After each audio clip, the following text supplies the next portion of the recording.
Hey everyone, Vance Hanson with TwinSpires.com here to talk about international horses for this weekend's Breeders' Cup at Santa Anita. I'm going to spotlight four major contenders. The first is in the Juvenile Turf Sprint on Friday, and the horse to watch is Big Evs, who has turned into Britain's top 5 furlong juvenile specialist this year.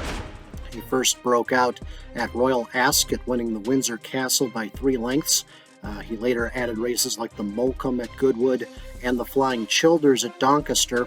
Now, his one blip during that sequence was in the Nunthorpe Stakes at York. He didn't make the lead, and he backed out very readily in that one. But keep in mind, that race was open to older horses as well, so he was in a bit over his head there.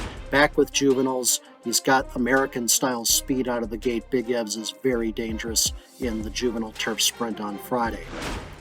Now moving on to the filly and mare turf, the likely second choice is the 3-year-old Warm Heart for trainer Aidan O'Brien. Warm Heart does have an edge over morning line favorite Inspiral in one respect.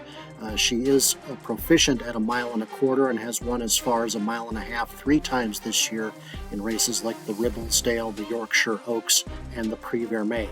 So I think the distance advantage works in Warm Heart's favor, and I think she is going to be a legitimate contender to topple the morning line favorite Inspiral in the filly and mare turf. Our next horse I'm going to be looking at is one that American fans are kind of familiar with already, and that is Master of the Seas in the Mile. This horse has always shown promise, but his career has been derailed quite a bit. He finished a grand second in the 2000 Guineas as a 3-year-old. He was later gelded, and he's really hit top form this year at age 5, winning the Summer Mile at Ascot in convincing fashion, and then coming over to North America for a couple of races. The first was in the Woodbine Mile, which he dominated over last year's Breeders' Cup Mile runner-up Sherrill Spite. And then last time, he made the earliest move in the Coolmore Turf Mile at Keeneland, and then was run down very late and just barely missed Up to the Mark, who is America's top turf male this year.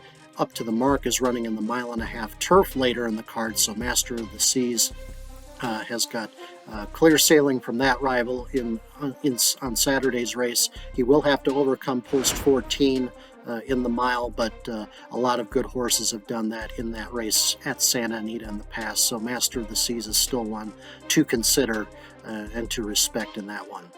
Finally, we'll take a look at King of Steel in the Breeders' Cup turf over 1.5 miles. This physically massive gray has really hit his top form this fall, most recently winning the Champion Stakes over 1.25 miles at Ascot just 2 weeks ago. Now, the quick turnaround is the main concern here, but up to 1.5 miles, King of Steel should be very good.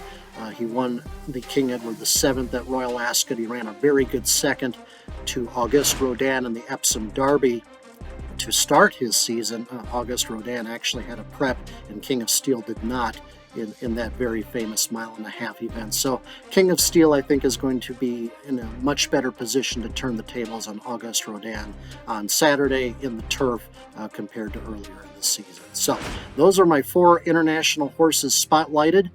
We'll see how they do, and I wish you all the very best of luck this weekend.